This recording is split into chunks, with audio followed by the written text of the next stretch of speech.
గురించి తెలుసుకోవాల్సిన అవసరం ఉంది. వారు చనిపోయి ఎంతకాలం ఏముంటుంది?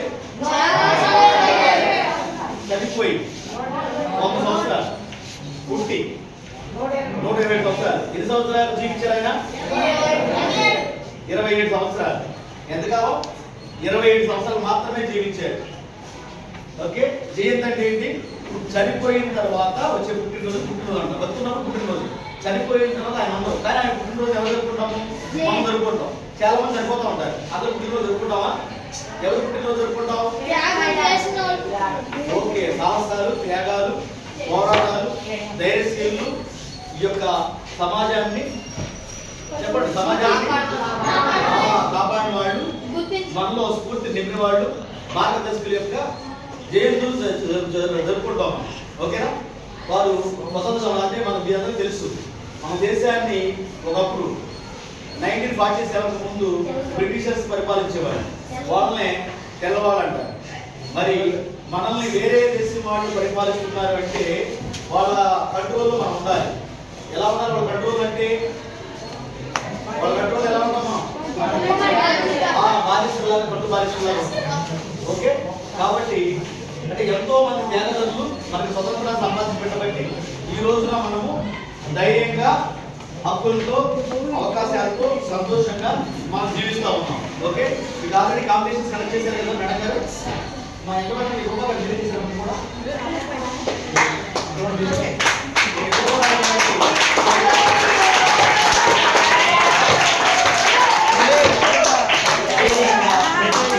ఎంఆర్ఓ గారు, ముగ్గురు నాగేశ్వర గారు.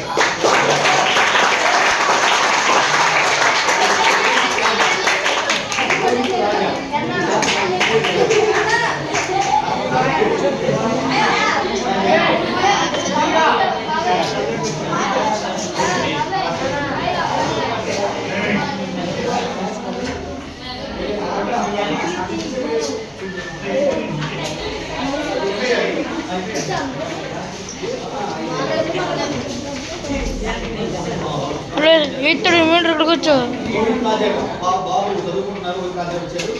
మేమందరం వచ్చింది ఎందుకంటే ఒక సామాజిక బాధ్యత వచ్చాము. మీరందరూ కూడా ఈనాటి విద్యార్థులే కాదు, ఈనాటి బాలలే కాదు, అదేవిధంగా కేవలం రేపటి పౌరులు మాత్రమే కాదు. మీరెవరు? ఈ దేశాన్ని నడిపించవలసిన వాళ్ళు. ఈ దేశానికి చాలా మీరు ఇంపార్టెంట్ ముఖ్యులు. ఈ దేశ భవిష్యత్తు మీ మీద ఆధారపడి ఉంది. మీ మీద ఆధారపడి ఉందంటే అర్థం ఏంటి? మీరు జ్ఞానవంతులు కావాలి, విద్యావంతులు కావాలి, పరాక్రమ యోధులు కావాలి. ప్రపంచ దేశాల్లో భారతదేశాన్ని అగ్రగామిగా నిలిపే క్రమంలో మీరు ఒక జీనియస్, ఒక ఇంటలెక్చువల్స్ అవ్వాలి. అలా చేయాలంటే ఈ రోజున బాధ్యతతో మీరు చదువుకోవాల్సిన అవసరం ఉంది. మీ సిలబస్ ఏదైతే ఉందో ఆ సిలబస్ కంప్లీట్గా చదవాలి. ఒక 15-20 చాప్టర్స్ ఉన్నటువంటి 7 చాప్టర్స్ 40 మార్కులు 50 మార్కులు చదవడం కాదు. మీరు పేపర్ 100 మార్క్స్ కానీ సాహిత్య పాఠం 36 మార్కులు ఉందా? 136 మార్కులు రావాలని ప్రయత్నం చేయాలి. 100 మార్కులు వస్తుంది. ఓకేనా? మీరు సిన్సియర్గా ఉండాలని, ఈ దేశాన్ని ఉత్తమోదుగా ఉండాలని, భవిష్యత్తులో రాబోయే 15-20 సంవత్సరాల్లో ఈ దేశాన్ని వివిధ హోదాల్లో, వివిధ రంగాల్లో మీరే నడిపించగలగాలని చెప్పేసి, ఇది ముఖ్యులని చెప్పేసి, ఈ జాతి భవిష్యత్తు మీరని, ఈ దేశ భవిష్యత్తు మీరని మేము ముందుకు రావడం జరిగింది. ఈ క్రమంలోనే చక్కటి కాంపిటీషన్స్ కండక్ట్ చేశారు మేడం గారు, గొప్ప గారు. మీకు ప్రశంసా పత్రం ఇస్తాం. అదేవిధంగా టాప్ 3 నిమిషాల వాళ్ళకి భారత రాజ్యాంగం ఇస్తాం. ఈ భారత రాజ్యాంగాన్ని ఖచ్చితంగా చదవండి. ఇక్కడ వేదిక మీద ఉన్న అందరినీ కూడా భర్తీ చేశాను. నన్ను కూడా నేను గుర్తు చేసుకోవడం కాబట్టి నా పేరు డాక్టర్ దేవరకొండ వెంకటేశ్వరులు. నేను గ్రూప్ 1 ఆఫీసర్ జిల్లా స్థాయిలో విజిలెన్స్, ఎంక్వైరీస్, క్వాలిటీ కంట్రోల్ ఆఫీసర్గా పనిచేస్తామని డబ్ల్యూగా డిపార్ట్మెంట్ జరుగుతున్నాం. ఇక్కడే మా ఆఫీస్. ఈ పుస్తకాలు కూడా నేను సంకలనం చేయడం జరిగింది. దీంట్లో మా ఫోన్ నెంబర్ ఉంటుంది. కావాల్సిన వారికి అప్లై చేస్తాము. ఇంకా మీకు అల్లూరి సీతారామరాజు గారి గురించి మేము ప్రత్యేకంగా మీకు చెప్పడం వస్తుంది. ఆల్రెడీ మీ పుస్తకాల్లో ఉంటుంది, మీరు ఇంకా ఉంటారు. ఓకే, కాబట్టి ఇప్పుడు ఎవరైతే ప్రతిభను చాటుకున్నారో ఆ ప్రతిభ ప్రకారం మీకు ప్రశంసా పత్రం జరుగుతుంది.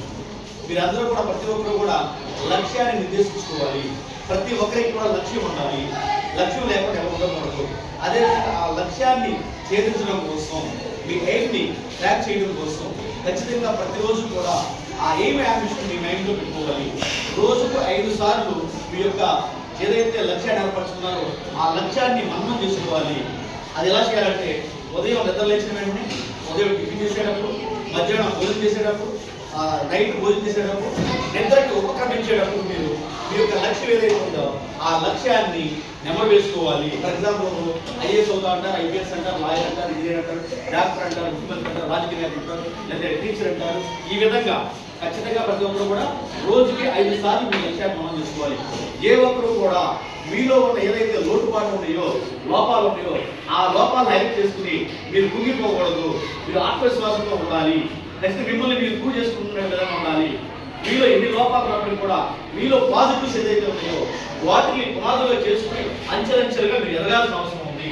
అలా ఎదుగుతారని ఈ దేశాన్ని రక్షిస్తారని చెప్పేసి నేను భావిస్తూ ఇప్పుడు ఎవరైతే ముందు వస్తున్న విషయాలు కాంపిటీషన్స్ లో వారికి సర్టిఫికేట్స్ ఇచ్చేది పేర్లు మేడం గారు పేరు చదవగానే మీరు ముందు వచ్చినట్లయితే హెచ్ఎం గారి చేతులు పెట్టగా అదేవిధంగా పెద్దలు జయరాజు గారు, బాబు రోహిత్ రాజా వారి చేతుల మీద బయట ఎంఆర్ఓ గారు ఉన్నారు, వారి చేతుల మీదుగా మీకు బహుమతి ఇవ్వడం ఆర్ విజయ్